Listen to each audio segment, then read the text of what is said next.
मैं पश्तून हूँ और मैंने उनके साथ पश्तो बोली तो पता नहीं वो मुझसे कनेक्ट कर पाए। तो शी स्टार्टेड क्राइंग, आपको या तो मुझे पैसे देने हैं और या मैं आपको जेल लेकर जाऊंगा। कारोबार है या काम है उस पे वो कब्जा कर रहे हैं, वर्किंग वुमेन है उनके लिए काफ़ी ख़तरा है, तो उनको वापस लेकर जाना इट्स लाइक टू रिस्की। वो तो कह रहे थे कि वो इसको अपना मुल्क समझते, हम बस अल्लाह के सहारे सबको छोड़ रहे हैं, वहाँ पे जो भी होगा हम फिर वहाँ पे देखेंगे। फिर उसमें ऐसे केसेस भी थे जो कि 40 सालों से, बल्कि 40 से भी ज़्यादा हो सकते, पाकिस्तान में रह रहे थे। उसका स्टार्ट ये था कि अगर हम देखें, मुनीज़ा जो काकर थी, she is a brilliant advocate there, lawyer है। तो उन्होंने ये किया था कि उन्होंने एक पिक्चर पब्लिश की थी जो कि बहुत ज़्यादा वायरल हुई थी, और वो पिक्चर थी कोर्ट की जहाँ पे केसेस होते हैं। तो उसमें से फिर लोग कह रहे थे कि नहीं ये फेक पिक्चर है, ये वो पिक्चर नहीं थी, लेकिन जब मैं गई थी वो रियल पिक्चर थी। एंड देन जो जेल वाला माहौल था वो भी जिस टाइम मैं गई थी उस टाइम तो बहुत ही अच्छा था, क्योंकि उनको सारे बेड वगैरह वगैरह दिए गए थे। बट जब मैं वहाँ पे गई, मैंने ख़वातीन से बात की थी, क्योंकि मेरा मेन फोकस ही वुमेन थी कि उनके साथ किस तरीके से बर्ताव हो रहा है और वो क्यों डिटेन है। सो उन्होंने बताया था कि स्टार्ट में ऐसा कुछ भी नहीं था, स्टार्ट में ना बेड थे ना सही से लेकिन जैसी कोई न्यूज़ वायरल हुई वो कह रहे थे, तो उसके बाद ये बेड आना शुरू हो गए। तो ये लॉकअप्स में थे या जेलों में थे, ये जो रेफ्यूजीज इन्होंने जिनको पकड़ा था इलीगल? अच्छा, ये जेल में ही होते हैं, लेकिन जब उनकी हेयरिंग होती है तो वो कोर्ट आते हैं, अच्छा। लॉकअप, तो उनको लॉकअप में रखा जाता है फॉर दैट केस। और वहाँ पे जो सिचुएशन है लॉकअप में वो काफ़ी डिस्टर्बिंग थी। कैसे? क्योंकि वो एक छोटी सी कमरे में थे और उनको ऐसे रखा था जैसे I wouldn't use that word, लेकिन वो बहुत ही ज़्यादा डिफ़िकल्ट सिचुएशन में थी, क्योंकि एक कमरे में आप कितने लोगों को फिक्स करेंगे। और उसमें मुझे सबसे ज़्यादा जो डिस्टर्बिंग लगा वो बच्चे थे, जिस तरीके से उसमें से कुछ रो भी रहे थे। एक खातून थी, शी लिटरली क्राइड, क्योंकि एक तो मैं उनके साथ पश्तो बोल रही थी। सो फर्स्ट टाइम जब मैं गई तो जब उनको पता चला कि मैं पश्तून हूँ और मैंने उनके साथ पश्तो बोली तो पता नहीं वो मुझसे कनेक्ट कर पाए, तो शी स्टार्टेड क्राइंग। तो that was something I felt like. और फिर उन्होंने मुझे पश्तो में सब कुछ बताया कि वो किस तरीके से यहाँ पे रह रहे हैं। और उसके साथ साथ आई ऑल्सो मेट पीपल जिनके पास कार्ड थे।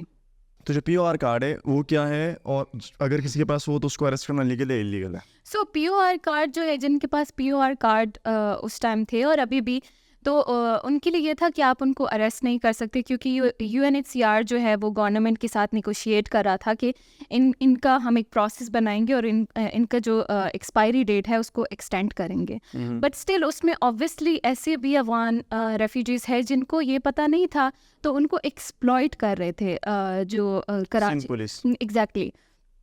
तो वो उनको कैसे एक्सप्लॉइट कर रही थी कि नहीं आप ये एक्सपायरी डेट तो हो गई है, आपको या तो मुझे पैसे देने हैं और या मैं आपको जेल लेकर जाऊंगा। तो उसमें फिर ऑब्वियसली या तो उनको वो पैसे दे देते थे, मतलब हाँ ऑब्वियसली, और या अगर पैसे नहीं होते थे तो उनको जेल लेकर चले जाते थे। तो ऐसे केसेस भी मैंने देखे, और इवन मैंने उनके पिक्चर्स भी लिए हैं जिनके पास पीओआर कार्ड थे, और but still they were detained. But after that news जो चीज़ें थी वो और सामने आ गई थी, because I tweeted about that thing. और फिर उससे थोड़ा जो अवेयरनेस थी वो और भी क्रिएट हो गई थी कि यहाँ पे ऐसे भी हो रहा है। तो फिर उस पर भी काफ़ी लोगों ने काम किया है। मुनीज़ा जो थी वो अभी भी still she is working on that Afghan refugees cases. And recently भी बहुत से उनके साथ केसेस आए थे जिसमें पीओआर कार्ड होल्डर्स जो थे उनको भी अरेस्ट किया था। सो इट्स लाइक समथिंग जो कि बहुत ज़्यादा हो। तो सिंध के अंदर मैंने एक चीज़ देखी है कि ये जो एंटी अफगान या एंटी पश्तून जो एक एलिमेंट है ना, ये जो एक ओपिनियन पाया जाता है लोगों के अंदर, वो भी ज़्यादा परवान चढ़ रहा है। तो तुम्हें क्या लगता है कि जो पुलिस का रिएक्शन है या जो वो कर रही है उसमें ज़्यादा जो प्रेशर है वो सिंधी सिविल सोसाइटी की तरफ से आ रहा है, कुछ इस तरह से आ रहा है? Have you observe that? Because तुम तो घूमती रहती हो ना ये इनके बीच में एक्टिविस्ट सर्कल जो है जिसमें सिंधी फेलोज है, उनके क्या व्यूज़ है इस हवाले से?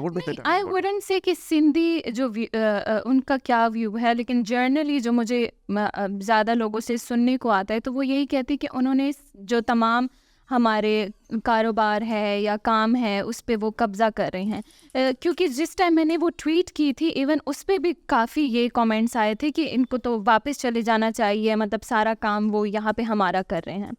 तो वो प्रेशर अगर होता या ना होता, आई वुडेंट से कि पुलिस जो है वो इसलिए कर रही हैं, वो इसके अलावा भी करती है क्योंकि उनको पता है कि POR कार्ड एक्सपायरी डेट हो गई है, तो we can easily like target that thing और उनको डिटेन कर सकते हैं। बट लीगली आप उसको डिटेन नहीं कर सकते क्योंकि UNHCR और गवर्नमेंट के दरमियान वो निगोशिएशन हो रही है।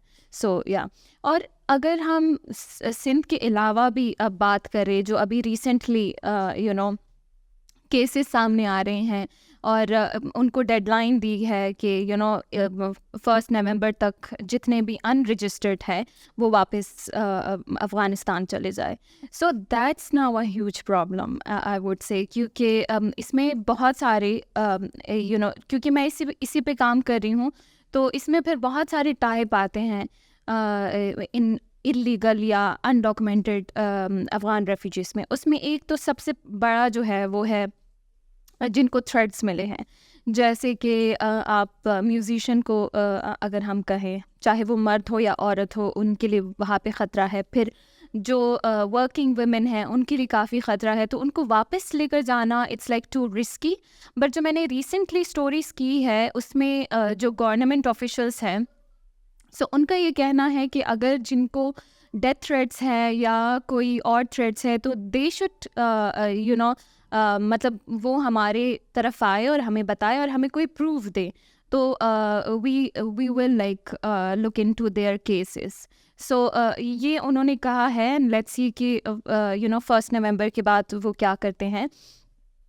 एंड ऑल्सो फिर इसमें ऐसे केसेस आ जाते हैं, जैसे मैं बॉर्डर जो हूँ मैं उसके साथ ही रहती हूँ, तो पहले मतलब दिन जब मैं जा रही थी रिपोर्टिंग के लिए, तो ऑनेस्टली मुझसे रिपोर्टिंग नहीं हो रही थी, because I feel like sometime I get attached with stories, जो कि I don't know it's a bad habit और गुड हैबिट, बट मुझसे लिटरली कुछ नहीं हो रहा था। क्योंकि स्टार्ट में ही मैंने जब किसी से एक रेफ्यूजीज जा रही थी तो मैंने उनसे पूछा कि क्या हालात है, तो वो कह रही थी कि आप क्या कर लेंगी।